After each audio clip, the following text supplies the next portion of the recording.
What's up everybody, Matt Moran here for another quick drive video. So this time I am in the brand new 2018 Audi RS3. Now this thing is very special, of course, like any other RS model, but this one is really cool because you have that inline 5 turbo engine with 400 horsepower and I think about 350 pound-feet of torque, something around there.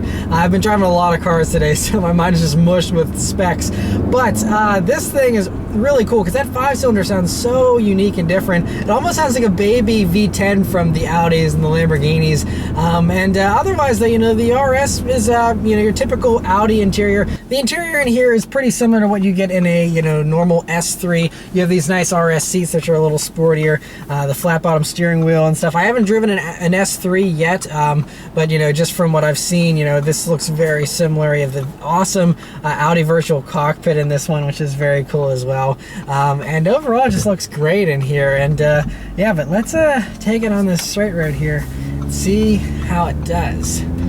Manual mode, dynamic, here we go. Oh yeah, listen to that, that sounds awesome. I love those little burps on the upshift you get with these two. Very punchy. The brakes feel great too, nice and firm, nice and grabby brakes. Oh, and it sounds great. I just don't even want to talk, I just want to listen to that. Oh, it's great. So, other things to note here about the RS3. Well, it's actually pretty refined, even though this is, just based on the A3, which is, the cheapest of the Audis. It's pretty refined. I mean, the ride is a little bit firm. I'm in dynamic mode, which I think stiffens it up a tiny bit more as well. But it's actually still really refined and, feels like you would expect, a small Audi to feel like. It's a very solid feeling. These weigh around 3,600 pounds or 3,650. And so it feels weighty, but it doesn't feel heavy by any means, at least in a straight line so far. But we'll have to wait until we go around a couple of corners to get a little bit of an idea of how it handles. But this gearbox, it's immediate. I mean, Audi and Porsche and all those guys do really good paddle shift. This is really a nice transmission here. And very quick, and I like the paddles too. They're plastic, unfortunately, here on the back. They have some nice trim around them, but they don't feel that great. I wish they were actual metal like they've done in Audis of past.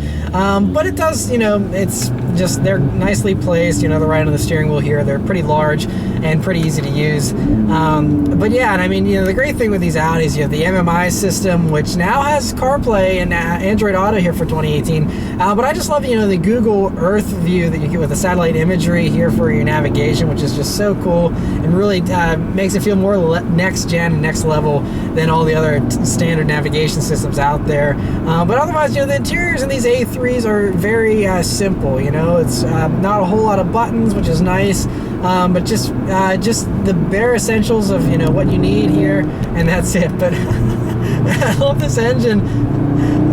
Man, it's got pull too. It's a 2.5 liter, but it feels larger than that to me. But yeah, visibility is really great. The nice thing about the RS3 is it's so small. So I mean, everything feels nice and small around you, not in a cramped way, but just it feels compact and sporty, and I really like that about it. Whenever you do want to just relax and cruise, though, close to highway speeds here, it's not too much wind noise. It's a really nice thing to just, relax and cruise in. It's an Audi, of course, so the luxury is definitely there. It's still very nice and luxurious. It doesn't give up any of that here with the RS. It's just a little sharper, a little more attitude, which I really like. But, turn onto this back road here.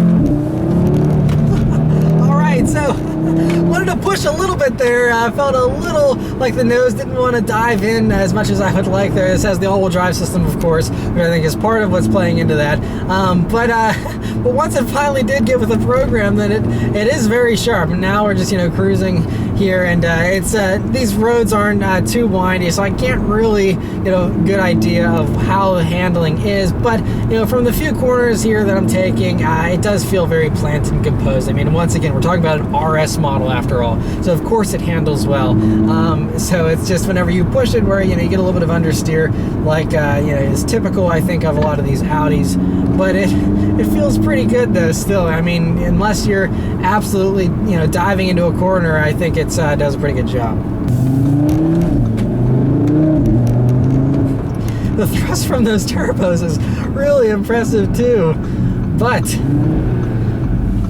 let's go for another acceleration, shall we? Oh, this thing is a rocket. Oh, I love this thing. Man, it just rips whenever you want to go to red line, but even whenever you just want to be in the mid-range here, it just pulls like crazy. You even get a little bit of a turbo whine kind of going on there. Little whistle. It's man, this thing though, it feels really special. I mean, the engine sound makes it feel special. Just the aggressiveness of, you know, the flat bottom steering wheel, it's Alcantara wrapped, and just how sharp it feels. It all feels really good, but it still has some of that comfort, you know. I mean, I don't think this is going to be a drastic change from the S3. I think that, you know, if you wanted to upgrade from the S3 to the RS3, you're not going to be, you know, getting your fillings jarred out with the ride or anything. It's still very smooth, very Audi-like, just with more performance. And so how can you complain about that? It's really a special thing. And I mean, the price is high. You know, this is in the 60s. I think this one is actually like 66 grand for a vehicle that, you know, is the size of this. You know, usually with the other competitors, you get something a little bit larger for this money. But I mean, the performance is undeniable. I mean, it has more power than all the competitors in this segment, and is just, like I said, just so awesome with this engine, which is such a unique setup, which I think alone is enough to sell this car. But yeah, that's really about all my impressions here so far in the RS3. Like I said, I only had it for a few minutes to drive here, so just my very first impressions of it. But overall, I'm really impressed so far. It's I mean, it's an RS, of course it's going to be impressive.